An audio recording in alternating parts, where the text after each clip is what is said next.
पण माऊलीच्या पहिल्या ओवीचं स्मरण करूयात. ओम नमोची आत्या वेद प्रतिपाद्या जय जय स्वासंवेत्या आत्मरूपा.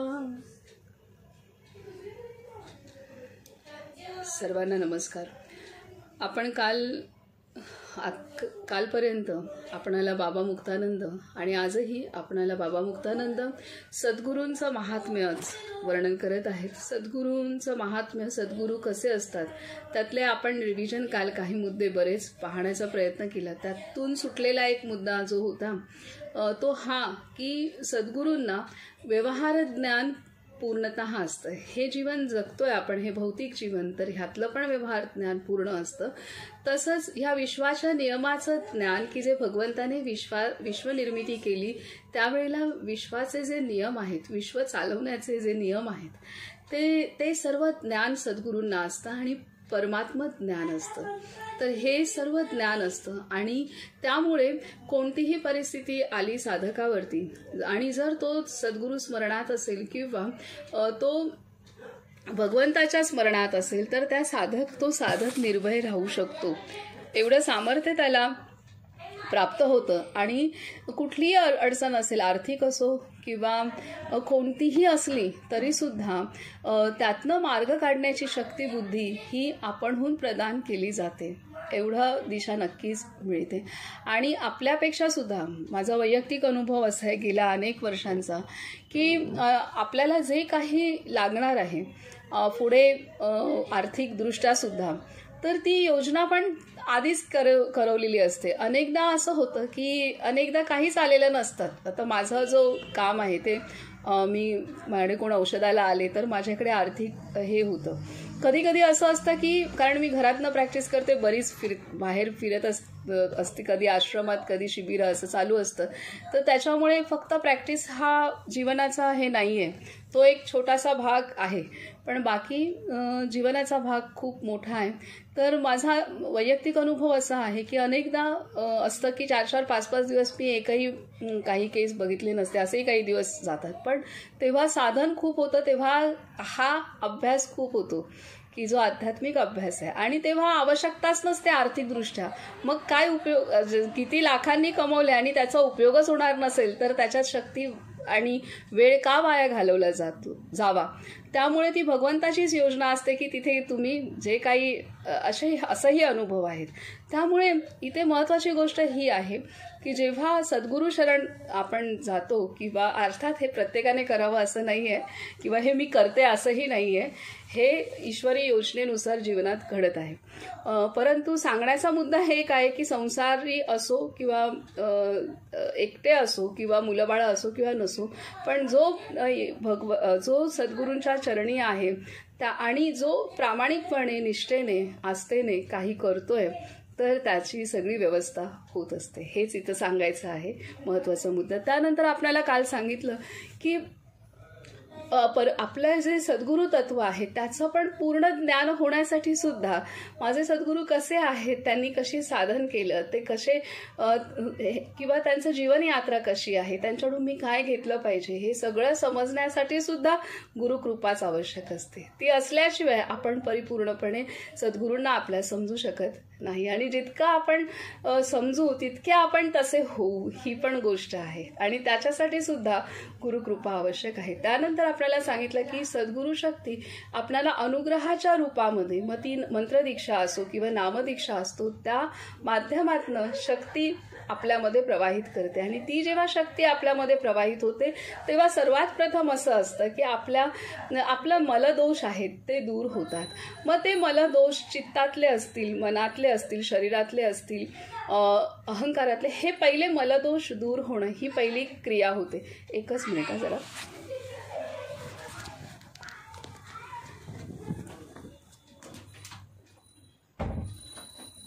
भार्गवचा जरा आवाज आहे.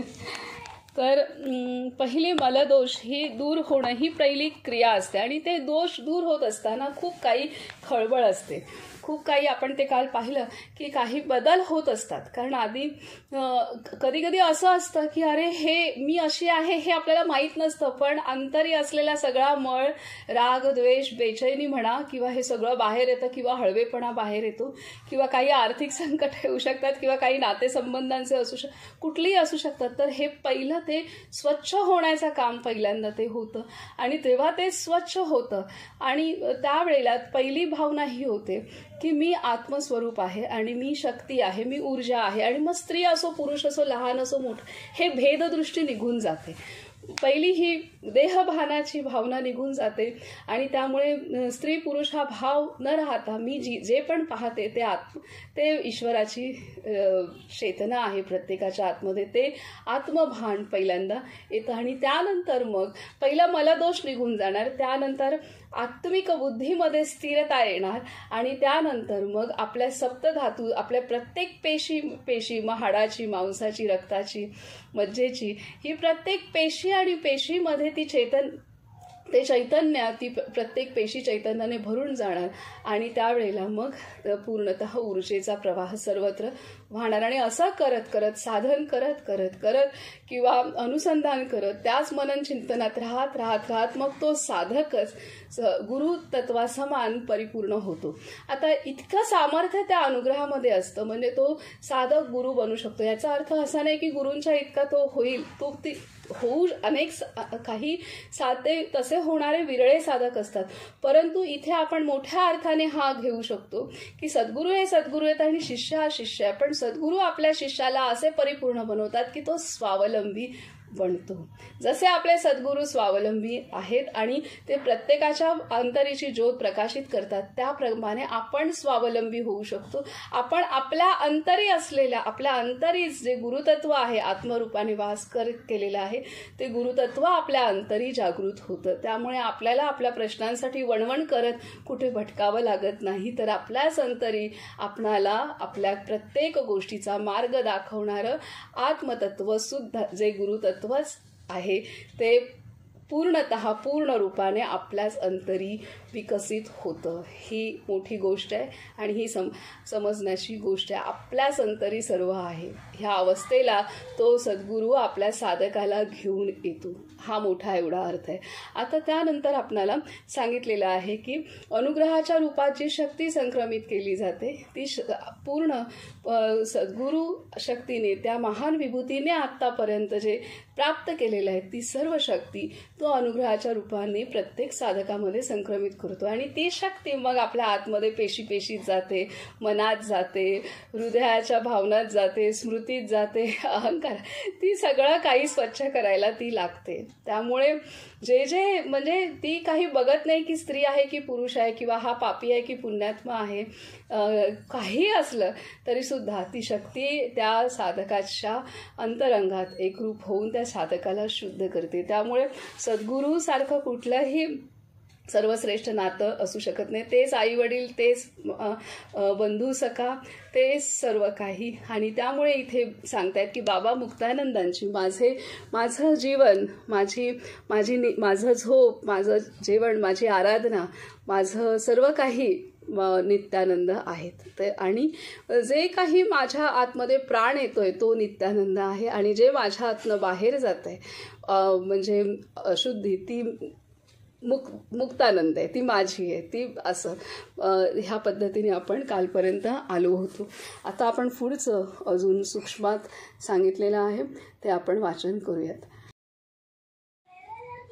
आता इथे बाबा मुक्तानंद म्हणतात, हे गुरुदेव, माझ्या शरीरात वाहणारा प्राण आपणच आहात. शरीरातून बाहेर पडणारा अपान मी आहे. म्हणजे जे काही अपान म्हणजे काय आहे की शरीरातून जी अशुद्धी बाहेर पडते ती मी आहे, आणि माझ्या शरीरात वाहणारा प्राण तुम्ही आहात. सो आहे नित्यानंद आणि अहम आहे मुक्तानंद. सोहम नित्यानंद, सोहम नित्यानंद हीच आपली नित्य पूजा आहे. ओम नमः शिवाय हा आपला दीक्षा मंत्र आहे. गुरुदेव, तो मंत्र हे आपले पूर्ण स्मारक आहे. आपणच शिव आहात. आता बाबा नित्यानंदांनी, भगवान नित्यानंदांनी ओम नमः शिवाय हा त्यांचा मंत्र असावा आणि आहे. आणि हा आपला दीक्षा मंत्र आहे, तो सर्वांना ते देत असतील. जसं आता गोंदवलेला श्रीराम जय राम जय जय राम हा मंत्र आहे. वारकरी संप्रदायाचा रामकृष्ण हरी हा गणगण गणात बोते गजानन महाराजांचा, अक्कलकोट स्वामींचा त्यांचा मंत्र आहे. तर ह्या पद्धतीने ओम नमः शिवाय हा भगवान नित्यानंदांचा दीक्षा मंत्र आहे. आणि गुरुदेव तो मंत्र हे आपले पूर्ण स्मारक आहे. कारण आपले सद्गुरू असतात, त्यांचा प्रत्येक कण आणि कण, त्यांचं प्रत्येक मनाचा कण आणि कण, चित्ताचा कण आणि कण, शरीराचा कण आणि कण हे सर्वतः तो मंत्र झालेला असतो. म्हणून त्यांचं हे ते स्मारक आहे. एक अनुभव या दृष्टीने म्हणजे शेअर करेन. आपण ज्ञानेश्वरीच्या वेळेला पण तो व्यक्त केलेला आहे की माझे गुरुदेव आहेत, त्यांचे गुरु भाऊसाहेब महाराज, जे त्यांचं गाव कर्नाटक मध्ये म्हणजे बाउंड्रीवरचंच आहे, उमदी म्हणून. तर त्यांना उमदीकर भाऊसाहेब महाराज असंही म्हणतात. तर भाऊसाहेब महाराजांचं निर्याण झालं आणि त्यानंतर त्यांचे जेव्हा अस्थिविसर्जन करण्यात आलं तर त्यावेळेला त्यांच्या अस्थी विहिरीमध्ये विसर्जित केल्या होत्या. आणि विहिरीमध्ये विसर्जित करण्यासाठी पायऱ्या चालत असताना त्या अस्थी 10 मिनिटं त्या अस्थीमधनं नाम ऐकायला आले. तिथे जे होते, जे साधक होते, त्यांना तिथे ते नाम ऐकायला आलं अस्थीमधून. हे जे अस्थी अग्निसंस्कारानंतरच्या अस्थी आहेत त्यातनं नाम ऐकायला आलं. म्हणून हा रेफरन्स जो आहे की गुरु म्हणजे ओम नमः शिवाय हा हे आपलं स्मारक आहे. त्यांचा कण आणि कण झालेला असतो. म्हणून जे भस्म हे आहे त्यांचं चिताभस्म किंवा त्यांनी वापरलेली वस्त्र, त्यांनी त्यांच्या पादुका, त्यांच्या कुठल्याही वस्तू, त्यांनी स्पर्श केलेल्या गोष्टी, हे सर्व काही कारण का की ते प्रत्येक ठिकाणी तो गुरुमंत्र त्यांनी तिथे पेरलेला असतो. हे इतकं मोठं सामर्थ्य त्यांना म्हणून इथे दिलंय की तो मंत्र हे आपले पूर्ण स्मारक आहे. आपणच शिव आहात. वो गुरुः यो गुरुः स शिवः प्रोक्तो यः शिवः स गुरुः स्मृतः उभयोरंतरम नास्ति गुरोपि शिवस्य च. अर्थात सोहम हा आपणच दिलेला ध्यान मंत्र आहे. त्याच्या प्रभावाने धारणेची गती स्थिर होते. आपण दिलेल्या सोहमनेच माझ्या साधन यज्ञाची पूर्णाहुती झाली. सोहमने पूर्णाहुती करूनच मी शांत झालो, तृप्त झालो, सोहम रूप झालो. हा केवळ आपला कृपाप्रसाद प्राप्त झाला असे नाही, तर आपण स्वतः सोहमद्वारा आत प्रवेश करून माझी सारी पातके भस्म करून टाकली, मला दुहून टाकला आणि जीवाला शिवस्वरूप करून टाकले. आपण मला आपलेसे करून टाकले. हे गुरुदेवा, आपला कसा सन्मान करू, आपली कशी पूजा करू. मी फक्त गुरुदेव जय गुरुदेव जय गुरुदेव असा जप मात्र अवश्य करीत राहीन. अशा थोर सिद्ध पुरुषांना गुरु मानून त्यांच्यापासून दीक्षा प्राप्त होणे हे परमसौभाग्य नव्हे का. त्यांनी दिलेले शब्दच चैतन्य मंत्र असतात. हे चितिमय परमगुरु मंत्रद्वारा, स्पर्शद्वारा आणि दृष्टीद्वारा शिष्यात प्रवेश करतात. इथे दिलंय की अशा थोर सिद्ध पुरुषांना गुरु मानून त्यांच्यापासून दीक्षा प्राप्त होणे हे परम सौभाग्य नव्हे का. त्यांनी दिलेले शब्दच चैतन्य मंत्र असतात. हे चितिमय परम गुरु मंत्रद्वारा, स्पर्शद्वारा, दृष्टीद्वारा शिष्यात प्रवेश करतात. यासाठी गुरु सहवास, गुरु संबंध, गुरु आश्रमवास, गुरु चरणस्पर्श, गुरुतीर्थ प्राशन, गुरुप्रसाद, गुरुसेवा, गुरुगुणगान, प्रेमोन्नत स्थितीत गुरुजनांपासून बाहेर पडणाऱ्या चितिस्पंदनांचे सेवन, गुरुच्या वस्त्रातून किंवा उत्तरीयातून होणारा चितिकणांचा स्पर्श आणि गुरुच्या प्राणापानातून सोहम ध्वनीबरोबर निर्माण होणारी चितिप्रभेची किरणे शिष्याला पूर्ण सिद्ध पदाची प्राप्ती करून देण्यास समर्थ असतात. यात काय आश्चर्य. माझे पूज्य गुरुदेव अशाच प्रकारचे महान सिद्ध होते. त्यांच्यापासून दिव्य चितिकिरणे नित्य प्रवाहित होत असत. त्यांची दृष्टी आमच्यावर आमच्यावर पडे, त्याची अंतर्शक्ती जागृत, त्यांची दृष्टी ज्याच्यावर पडे त्याची अंतर्शक्ती जागृत होत असे, त्यांचा महिमा अपार होता. इथे आता ते सांगतायत की जो मंत्र दिलेला आहे त्या मंत्राच्याच माध्यमातून बाबा मुक्तानंदांनी पूर्ण अवस्था प्राप्त झाली आणि त्यांच्या साधनेची पूर्णाहुती झालेली आहे. त्या मंत्राच्याच म्हणजे एक मंत्र आपल्या संतांनी, सर्वच संतांनी म्हटलंय की नामसाधनेतून किंवा मंत्र साधनेतून सर्व अवस्था आपण अध्यात्माच्या पार करू शकतो आणि हे त्यांनी सिद्ध करून दाखवलेलं आहे आणि त्यांनी ते विश्वासमोर सुद्धा मांडलेलं आहे. तर तसंच बाबा मुक्तानंद सांगतात, बाबा मुक्तानंदांना सोहम हा मंत्र दिला असावा आणि त्या संदर्भात ते सांगतात की ह्या मंत्रानेच माझी पूर्णाहुती झाली, मी पूर्ण पुरुष झालो आणि सर्व अवस्था प्राप्त केली. आणि इथे देत आहेत पुन्हा की हे जे सद्गुरू असतात त्यांच्या दृष्टीतनं, त्यांच्या स्पर्शातनं, त्यांच्या वाणीतनं, त्यांच्या शब्दातनं, त्यांच्या वस्तूतून ते ती शक्ती प्रवाहित करत असतात साधकांच्या मध्ये. तर हे इथे आपल्याला व्यक्त केलेलं आहे. आणि ह्या संदर्भातली गोष्ट अजून ही आहे की जनाबाईंची गोष्ट आहे. शेण्या त्या लावत होत्या, आपण ते पण उदाहरण घेतलं होतं. शेण्या त्या लावत होत्या आणि काहीतरी असंच अजून त्यांच्यासोबत पण कोणतरी होतं आणि त्याच्यावरनं दुसरी एक स्त्री होती आणि त्याच्यावरनं चालू होतं. मला एक्झॅक्ट घटना नाही लक्षात येत आहेत, परंतु कोणाच्या किती किंवा कोणी कुठल्या हे केल्या असं. तर दुसरी स्त्री होती ती भांडण सुरू केलं तिने. तर तेव्हा जे संत, मला वाटतं एकनाथ महाराज असावेत, तर त्यांनी मग ते म्हणाले की ज्या शेण्यातून जनाबाई नाम ऐकायला येतंय ती शेणी जनाबाईची आहे. आणि तर मग ह्या घटना आहेत ज्या घडल्या आहेत आणि हे सर्व आहे, तर हेच आहे शक्ती. आणि हे खूप मोठी उदाहरणं आहेत.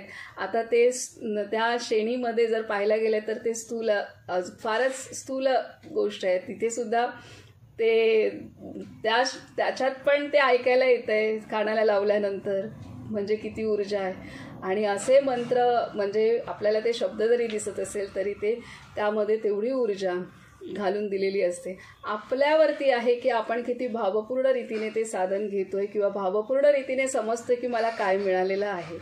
म्हणूनच अमृताहुनी गोड नाम तुझे देवा. कारण अमृत निर्माण केलेलं आहे त्या शक्तीने, तर ती शक्तीच मला मिळते. तर ज्या शक्तीतून अमृत निर्माण होणार आहे ती शक्तीच मला मिळाली, तर ते अमृताला जन्माला घालणारी शक्ती जर मला मिळते नामाच्या रूपात, अनुग्रहाच्या रूपात, दीक्षेच्या रूपात, तर मग ते अमृताहुनी गोडच आहे ना. ते हे आहे गोष्ट.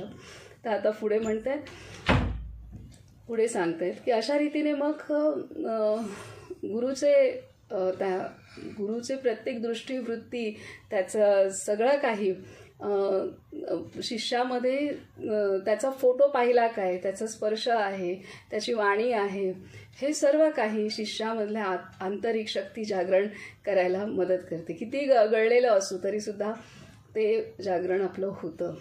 आता पुढे म्हणते, दुर्लभो विषय त्यागो दुर्लभम तत्वदर्शनम दुर्लभा सहजावस्था सद्गुरो करुणान विना, असे हठयोग प्रदीपिकेत म्हटले आहे. अशी ही दुर्लभ सहजावस्था सद्गुरु कृपेशिवाय प्राप्त होत नाही. महान ईश्वर प्रेमाने महान ईश्वर प्रेमाने गुरुकृपेनेच ती प्राप्त होते, नाही तर दुर्लभ आहे. मानवी जीवनात शांती प्राप्तीची अनेक साधने सांगितली आहेत. त्यात काही बहिरंग साधने आहेत तर काही अंतरंग साधने आहेत. वेदांमध्ये, षटदर्शनांमध्ये आणि रामायण महाभारतादी सद्ग्रंथांत अनेक प्रकारचे साधना मार्ग सांगितले आहेत. ही सारी साधने साधकांनी प्रयत्न, पुरुषार्थ आणि श्रद्धापूर्वक दीर्घकाल अनुष्ठान करीत राहून महान परिश्रमांनी संपन्न केल्यानंतर फलप्राप्ती देत असतात. कोणत्याही मार्गाचा अवलंब केला, कितीही प्रकारची उपासना केली तरीही सहजदशा अत्यंत दुष्प्राप्य आहे. सहजावस्थारूपी परमकैवल्यपद केवळ सिद्ध मार्गानेच प्राप्त होऊ शकते. इतर मार्गांनी ते कधीही प्राप्त होणे शक्य नाही.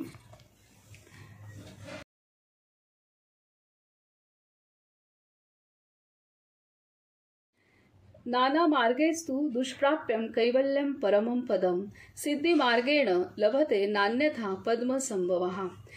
हे योग शिखोपनिषदामधलं सूत्र आहे.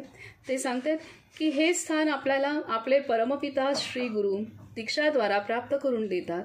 दीक्षा देऊन पाप नष्ट करून आपल्याला परमतत्वाशी एकरूप करून टाकतात. दीयते शिवसायुज्यम क्षीयते पाशबंधनम अतो दीक्षेती कथिता बुधे सत्शास्त्र वेदीभिः. अर्थात दीक्षासमयी गुरुशक्ती शिष्यात प्रवेश करते. ज्याप्रमाणे बीजरूपाने वृक्षच अस्तित्वात असतो त्याप्रमाणे श्री गुरुकृपेने शक्तीच प्रगट झालेली असते. ती शिष्याच्या शरीरात प्रविष्ट होऊन नाना प्रकारच्या योगक्रिया करविते. ज्यावेळी साधक आपल्या परमप्रिय सद्गुरूंचे स्मरण करीत आसनस्थ होऊन तन्मयतेने व शांत चित्ताने गुरुमुखी मंत्रजाप करू लागतो तेव्हा त्या मंत्ररूपाने गुरुच त्याच्या अंतरात योगक्रिया सुरू करतो. या क्रिया अर्थशून्य नसतात, फलहीन नसतात. क्रियारूपाने परम गुरुस अंतर्कार्य करत असतो. नाना प्रकारचे अंगविक्षेप, नाना प्रकारची आसने, नाना प्रकारचे प्राणायाम, नाना प्रकारची नृत्ये, नाना प्रकारचे मंत्रघोष, नाना प्रकारच्या मुद्रा या सर्व क्रिया श्री गुरुशक्ती आतून करीत असते. बाहेरून पाहणाऱ्याला हा सर्व प्रकार विचित्र आणि भयप्रद वाटतो, परंतु साधक निर्भय असतो. त्याला या सर्व क्रियांमध्ये एक प्रकारची मस्ती आणि आनंद यांचा अनुभव येतो. शरीर हलके पण बळकट वाटू लागते. या क्रियांमध्ये राजयोग, हठयोग, मंत्रयोग आणि भक्तियोग या सर्वांच्या क्रियांचा अंतर्भाव असतो. परमगुरूंची शक्ती एकदा शिष्यात प्रविष्ट झाली की हे सारे आवश्यकतेनुसार आपोआप होऊ लागतात. हे चारही योग एकत्र होऊन शिष्यात क्रियाशील झाले म्हणजे त्यालाच सिद्धयोग किंवा महायोग म्हणतात. सिद्ध मार्गही म्हणतात, सिद्ध कृपाही म्हणतात. इथे आता दिलेलं आहे की अनेक साधना पद्धती आहेत की ज्या वेदांमध्ये सांगितल्या आहेत, आपल्या ग्रंथांमध्ये सांगितलेल्या आहेत, षट दर्शनांमध्ये सांगितल्या आहेत, उपनिषदांत आहेत. तर ह्या सर्व साधना पद्धती वेगवेगळ्या आहेत. परंतु आणि त्याचा अभ्यास करून जर एखादा साधक साधना करू लागला तर त्याला प्रचंड कष्ट उपसावे लागतात आणि त्याला ती प्राप्ती होईलच असं नाही आहेत. आता ह्यामध्ये काही बहिरंग साधना आहेत की बाहेर करण्याच्या साधना आहेत, तर काही होम हवनादी ह्या बहिरंग साधना आहे, तर काही मंत्रजाप हे अंतरंग साधना आहेत. तर ह्या असतील, पण साधक जर स्वतःच ते वाचन केलं आणि स्वतःच्या मनाने तो करू लागला, त्याला जर महान विभूती त्याच्यासोबत नसतील किंवा त्या स्थानी जाऊन त्याने जर अनुग्रह केलेला नसेल तर मग त्याला कष्ट पदरी पडतात. हे इथेच दिलेलं आहे.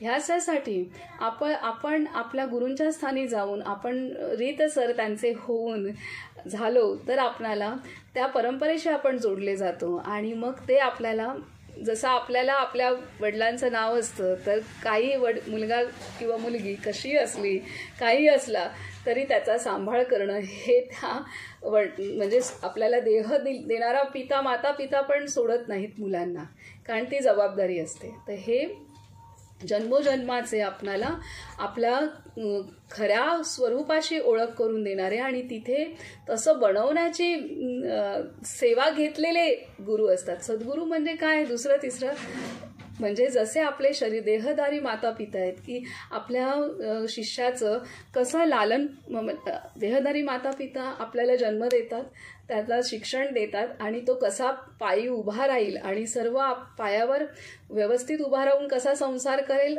हेच असे काळजी करतात आणि त्यासाठी मग ते मूल कसंही निघालं तरी त्याच्या पाठीशी ते कायम असतात. तसंच आहे की जेव्हा आपण अनुग्रह घेतो त्यावेळेला तो गुरु आहे ते त्या महान विभूती आहेत, त्यांनी ते सेवा कार्यच ईश्वराकडून घेतलेलं असतं की जसा मी पूर्ण झालो तसाच हे जीव माझ्या संपर्कात आलेले आहेत त्यांना ह्या अनुग्रहाच्या माध्यमातून पूर्ण करण्याची प्रेरणा देणं, त्यांना त्या त्या रीतीने मदत करणं हे माझं काम आहे. ही सेवा सद्गुरूंची असते. आणि ही सेवा म्हणजे हे जेव्हा आपण त्या छत्रछायेखाली येतो तेव्हा त्या साधकाला मग प्रत्येक गोष्टीतनं वाट काढणं, मार्ग काढणं शक्य जातं. आणि हा एका जन्माचा प्रवास नसतो, तर हा अनंत काही जन्म लागणार आहेत आपल्याला त्या रीतीने पूर्ण होण्यासाठी. आणि त्या प्रत्येक जन्मामध्ये जिथून नाम मिळालं आहे, जिथून अनुग्रह झाला आहे, तिथून प्रत्येक जन्मामध्ये ती शक्ती आपली पाठीराखा असते, साथ देत असते. हे त्याचं हे ईश्वरीय काम आहे सद्गुरूंचं. म्हणून ह्यासाठी दिलेलं आहे की हा सिद्ध मार्ग आहे. म्हणून आपल्या मनाने काही न करता अशा पद्धतीने आपले गुरु आपण आवाहन करा, म्हणजे ईश्वराला प्रार्थना करून मला असे गुरु द्या. आणि किंवा असे असतील तर इथे कालही बाबा मुक्तानंदांनी सांगितले, असे महान गुरु जर जीवनात आले असतील तर त्यांना सोडून देण्याचा मूर्खपणा करू नका, त्यांना धरून ठेवा, त्यांच्याकडून अनुग्रह करून घ्या. हे पण आपल्याला सांगितलेलं आहे. आणि तरच आपण पूर्णत्वाकडे आपली वाटचालमध्ये यशस्वी होऊ शकतो. अन्यथा आपले श्रम होणार खूप सारे आणि त्यातनं आपण पोचूच हे सांगता येणारही नाही. आता पुढे ते सांगतात. आणि मग ही दीक्षा दिली जाते. तर त्या दीक्षेच्या माध्यमातनं मग तो शक्तीचा संचार, नाम म्हणजे शक्ती आहे, तो शक्तीचा संचार त्या शिष्याच्या आतमध्ये होतो. आणि मग वेगवेगळ्या प्रकारच्या अनुभूती त्याला येतात. काही स्पंदनं जाणवतील म्हणा, काही त्याच्या क्रिया होतील, मुद्रा होतील, अशा वेगवेगळ्या अनुभूती होतात काही. तर हे सर्व काही ती शक्ती त्याच्या अंतरी करत असते. आता पुढे दिलेलं आहे. आणि इथे दिलं आहे की चारी योग म्हणजे राजयोग म्हणजे ज्ञान, हठयोग म्हणजे साधना करणं कट्टाने, त्यानंतर मंत्रयोग आणि भक्तियोग, हे चारही योग त्याला साध्य होतात त्या दीक्षेने असे दिले. तर पुढे म्हणतात, दिवसेदिवस जसजशी साधकाची गुरुभक्ती वाढत जाते, जसजसा तो अधिकाधिक गुरुमय होत जातो, गुरुशी तन्मय होत जातो, तशा त्याला उच्च उच्च क्रिया होऊ लागतात. आणि विनासायास आसने, दूरश्रवण, दूरदर्शन वगैरे उच्च अद्भुत चमत्कार सहज अनुभवाला येऊ लागतात. पण कधीकधी साधक हृदय मालिन्यामुळे गुरुच्या वर्तनात राग, द्वेष व इतर दोष पाहू लागतो. त्यामुळे त्याच्या अभ्यासाचा वेग मंदावतो.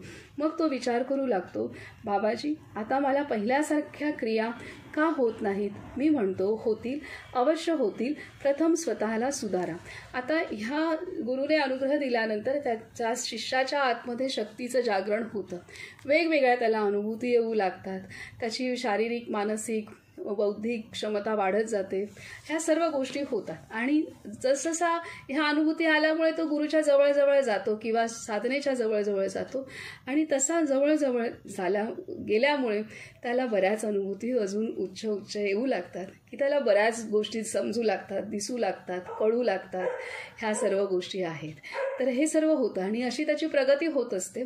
आणि त्याच वेळेला इथे त्यांनी सावधान केलेलं आहे की अशी होत असताना मग एक श्रेष्ठत्व त्याच्या आतमध्ये अनुभवांमुळे त्याला येत असतं. आणि कुठेतरी मग त्याला आपल्या गुरूंच्या काही वर्तनाचा पण त्याला असं वाटतं, अरे हे तर तंबाखू खात आहेत, हे तर पान खात आहेत, हे तर ह्यांच्या हातामध्ये तर चिलीम दिसते, अरे हे तर शिव्या घालतायत, हे तर असेच कुठेतरी साध्या जमिनीवर बसलेत, हे दगड मारतायत. असं काही काय आपले सगळे असे महान विभूती आहेत त्यांच्या अशा हरकती दिसतात. किंवा माझे गुरुदेव तर त्यांना भेटायला कोण गेल्यानंतर त्यांची भेट पण होत नसे, कारण ते साधनेत गेल्यानंतर ते साधनेतनं मुक्त होतच नव्हते. आणि त्याच्यामुळे अनेक साधक यायचे, 3-4 दिवस राहिले, आठवडा राहिले तरी गुरुदेव साधनेतच, मग भेट होत नसे. तर अनेकांना मनात आलंच असेल ना, असे कसे मी एवढ्या लांबून आलो आणि माझी भेट नाही झाली. तर असे विचार येऊ शकतात. आणि आपल्या नाही म्हटलं तरी अहंकारापोटी येऊ शकतात. तर असं आल्यानंतर मग काय होतं, त्या साधकाच्या अनुभवाची गती कमी होते, कारण त्याच्या आतमधली शक्ती तो स्वतःच कमी करतो. आणि मग तो तेव्हा बाबा मुक्तानंद म्हणतात की तेव्हा मग तो साधक विचारतो की मला पहिल्यासारखे अनुभव येत नाहीत.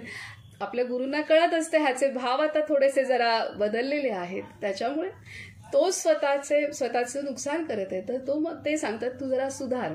त्यामुळे इथे सावधान दिलं की कुठल्याही गुरुमध्ये खोट नका बघू. काही असेल तो गुरु, शिव्या देत असेल, तो कसाही वागत असेल, तरी त्याच्यामध्ये खोट बघू नये. त्याने आपलंच नुकसान आहे, आपण 4 पावलं मागे जातो. आता पुढे ते सांगत आहेत की माझे पूज्य गुरुदेव कधीही क्रुद्ध झाले. आता बाबा भगवान नित्यानंदांच्या विषयी सांगतात बाबा मुक्तानंद की माझे पूज्य गुरुदेव कधी क्रुद्ध झाले की मी स्वतःला समजावून सांगत असे की बाबा रे, भगवंताच्या साऱ्या क्रिया आणि सर्व कार्ये भगवतमय आहेत. त्या कशाही दिसल्या तरी मंगलमय आहेत. परमात्म्याचे सारे कार्य आणि साऱ्या क्रिया परमानंदमय मंगलप्रद आहेत. आपल्याला माहीत असो की नसो, पण भगवान श्रीकृष्णांनी गोपींच्या अनन्य प्रेमाने प्रसन्न होऊन त्यांना जे स्थान दिले, ज्ञानोपदेश देऊन उद्धव आणि अर्जुन यांना ज्या स्थानाची प्राप्ती करून दिली आणि कंस चाणूरांचा वध करून त्यांना ज्या स्थानाला पोचवून दिले, त्या साऱ्या स्थानात काय फरक आहे? भगवंताने जी गती देवकीला प्रेमाने दिली तीच गती विषपान करविणाऱ्या पुतनेला रागाने दिली. परंतु दोघींचीही स्थितीगती एकच. अनंत प्रकारच्या ईश्वरी लीलेत एकच आनंद भरला आहे. एकमेवा द्वितीयम, अर्थात परमात्म्याचे सर्व प्रकारचे कर्म, क्रिया आणि कार्य एकरूपच आहेत. याचप्रमाणे श्री गुरुदेवांच्या साऱ्या क्रियांमध्ये शक्तीचा पूर्ण विकास, चितीचाच पूर्ण विकास भरला आहे. त्यांचे सारे कार्य पुण्यप्रद आणि उन्नतीकारक आहे. अशा गुरुजनांच्या वागणुकीत गुणदोष पाहत बसल्याने साधक आपली साधना बंद करून टाकतो. सद्गुरू, महापुरुष आणि सिद्ध महात्मे यांचे गुणदोष कधीही पाहू नयेत. सिद्धांचे आचरण मोठे विचित्र असते. सामान्य माणसाला त्याचे आकलन होत नाही. महापुरुषांच्या सहवासात राहून त्यांच्यावर दोषारोप करू नयेत. माझे गुरुदेव शिव्याही देत आणि मारही देत, परंतु त्यामागे काही कारण असे. असे महापुरुष दिव्य प्रतिभाशाली असतात. असे सिद्ध पुरुष मूर्खांपासून शिकतात आणि पंडितांना शिकवतात. ते शूरांशी लढतात पण भित्र्या कोल्ह्याला बघून पळून जातात. काही मिळाले नाही तर मागून घेतात आणि मिळाले तर त्याचा त्याग करतात. अशा शहनशाह महात्म्यांशी प्रत्येक जण काही ना काही मागत असतो आणि ते देखील स्वतःपाशी काही नसले तरी याचकांना सर्व काही देतात. जगातल्या अतिशय मौल्यवान वस्तूंनाही त्यांच्या हिशेबी काही मोल नसते. सिद्ध पुरुष सामान्य जीवनापासून फार दूर असतात. इथे बाबा मुक्तानंद आपल्या सद्गुरूंच्या विषयी सांगत आहेत की ह्या ज्या गुरूंच्या क्रियेवरती जायचं नाही की तो काय करतोय, कारण त्यांची प्रत्येक क्रिया ही शक्तिशालीच असते. ती त्या ऊर्जेने भरलेलीच असते. तर त्याच्यामुळे त्यांच्या बोलण्यावरती जाऊ नये, कारण ते त्यांच्या प्रत्येक क्रियेमध्ये ते विश्वाचं, मानवाचं, विश्वाचं, पंचतत्वाचं कल्याणच करत असतात. ह्यासाठी त्यांनी उदाहरण दिलेलं आहे की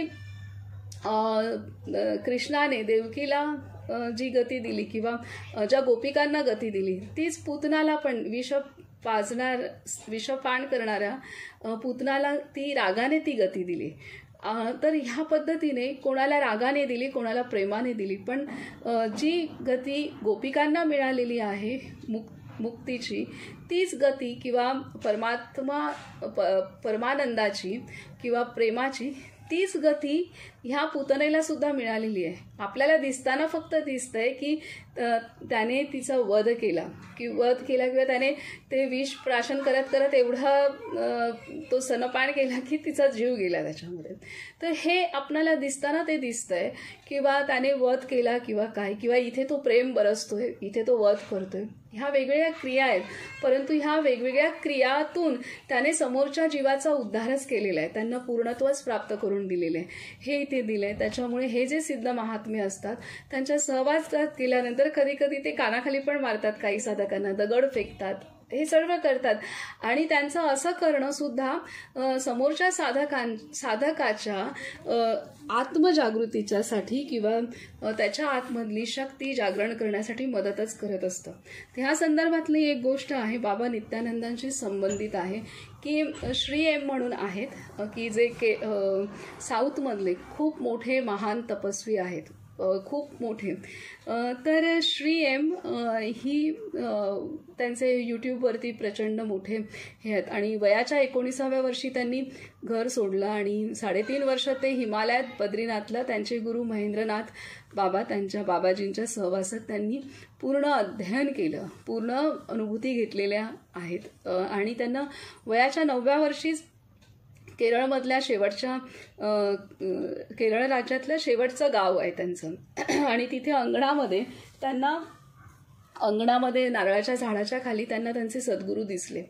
आणि एक असेच पुरुष दिसले आणि हे बालक 9 वर्षाचं होतं, त्यांच्या जवळ गेलं आणि त्यांनी फक्त एकच म्हणाले की तू माझ्या शोधात बद्रीनाथला येणार आहेस मोठा झाला की.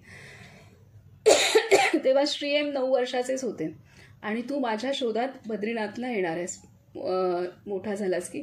आणि हे जेव्हा 19 वर्षाचे होतात त्यावेळेला ते आई वडिलांना न सांगता 2 मित्रांच्या सहित घर सोडतात आणि हिमालयात जायला निघतात. आता ती मुलं लहानच, 2 मित्र मधल्या टप्प्यात माघार घेतात आणि हे एकटे पोचतात. तर हे मुस्लिम समाजातले, आपण लहानपणापासून त्यांना अभ्यासाची, योगाची, परत हे सगळं आध्यात्मिक ग्रंथ आपले हिंदूंचे वाचण्याची आवड होती आणि ते वाचायचे. आणि मग हिमालयात ते जातात. तिथे सुद्धा त्यांचं बरंच हे आहे की त्यांना एकतर लहान असताना दिसलेले, आता दिसून गायब झालेले गुरु शोधणार कसं बद्रीनाथला. एवढा 19 वर्षाचा मुलगा जो केरळपासून हिमालय गाठतो घरी न सांगता. आणि हे सगळं तो प्रवास. आणि मग तिथे ते एक तर मुस्लिम असतात तर त्यांचं कानातलं वगैरे सगळं म्हणजे ते घालतात असं आपल्यासारखं आणि नाव बदलतात असे. मग तिकडे हिमालयात वेगवेगळे आखाडे आहेत, वेगवेगळे संप्रदायांचे स्थानं आहेत. तर तिथे प्रत्येक ठिकाणी जातो, हे माझे गुरु का, हे गुरु का. पण प्रत्येक ठिकाणी त्यांना स्वागत केलं जातं, राहा म्हणून सांगितलं जातं, पण त्यांना जाणवतं हे नाही आहेत माझे, हे नाही येतील. असं करत ते काही कालावधी जातो. नंतर असं होतं की मी एवढं सोडून आलो आणि मला माझे गुरु भेटत नाही आहेत, तर मी आत्महत्या करेन. आणि ते एक दरी दिसते आणि तिथे ते उडी किंवा तिथे ते आत्महत्येसाठी विचार डोक्यात घोळत आहेत आणि ते प्रवृत्त होत आहेत.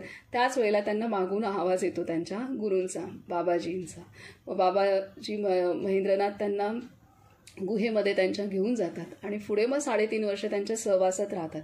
तर तिथली एक घटना आहे की त्यांना जी साधना दिली होती, त्यांना दिलेल्या साधनेनुसार त्यांची शरीराची एक त्यांचा मार्ग, एक बाजू त्यांची पूर्णतः साधनेने शुद्ध झाली असं आपण एक गृहीत धरू. एक सोप्या भाषेत सांगते. आता आपल्या शरीरामध्ये इडा, पिंगळा, सुषुम्ना 3 नाड्या आहेत. तर त्यांचा एक मार्ग पूर्णतः, एका मार्गाची साधना त्यांनी दिली आणि ती साधना करून घेतली आणि ती साधना त्यांची पूर्ण झाली. तेव्हा श्री एम म्हणाले की मला दुसरी बाजूची साधना नाही दिली तुम्ही, हे बाबाजींना विचारलं. तेव्हा बाबाजींनी सांगितलं, तू जेव्हा केरळमधनं भगवान नित्यानंदांना भेटायला गेला होतास गणेशपुरीला, तेव्हा भगवान नित्यानंदांनी तुला जी कानाखाली मारली ती बाजू आठव, कुठली बाजू आहे ती. जी तुला कानाखाली मारली तर त्या ह्याच्यामध्ये तुझे इथले सर्व चक्र उघडलेत, त्यामुळे तुला त्या बाजूच्या साधनेची आवश्यकताच नाही. हे असं आहे. साधनेशिवाय सुद्धा त्यांची ते सगळे मार्ग त्यांनी एका फटक्यात मोकळे करून दिले होते की जे श्री यांना पण माहीत नव्हतं. परंतु ते जेव्हा गुरुगृही गेले, आता गुहेमध्ये त्यांनी साधना केली आणि त्यानंतर मग त्यांना त्यांच्या गुरूंनी सांगितलंय की कधी ते लहान असताना असेच त्यांच्या काकांबरोबर गणेशपुरीला गेले होते आणि तेव्हा ती कानाखाली, कसं ह्यांना माहिती बद्रीनाथला किती मारली आहे आणि त्याचा हा मार्ग मुक्त झालेला आहे, त्यामुळे त्याला ह्या बाजूची साधना द्यायची आवश्यकताच नाही आहे, त्याचं सगळं इथलं क्लिअर झालेलं आहे. तर हे आहे सगळं आपल्या भारतात एवढा खजाना आहे महान विभूतींचा. आपण आपली जी मनाचे दरवाजे खुलेच ठेवले पाहिजेत आणि सगळीकडून सगळं काही घेतले पाहिजेत, कारण भगवंताने ह्या महान विभूती आपल्याला पूर्ण करण्यासाठी ह्या सृष्टीमध्ये पाठवलेल्या आहेत. इथं आपण थांबूयात आणि उद्याला आता आपलं जे आहे ते आता हे त्यांनी उद्याचा टॉपिक आहे की साधना. एकच मिनिट नाही, चिती कुंडलिनी माता. उद्याचा टॉपिक आहे चिती कुंडलिनी माता. तर हां आहे म्हणून इथे हे दिलं आहे की बाबा मुक्तानंद आपल्याला ताकीद करत आहेत की गुरूंच्या हरकतींना कुठल्याही प्रकाराने काहीही लेबल लावायला, म्हणजे नकारात्मक तर बिलकुल नाही लावायचे आहेत, काही करायला जाऊ नका. उद्या आता चिती कुंडलिनी माता म्हणजे आपल्या शक्तीविषयी आता उद्याचा टॉपिक तो आहे.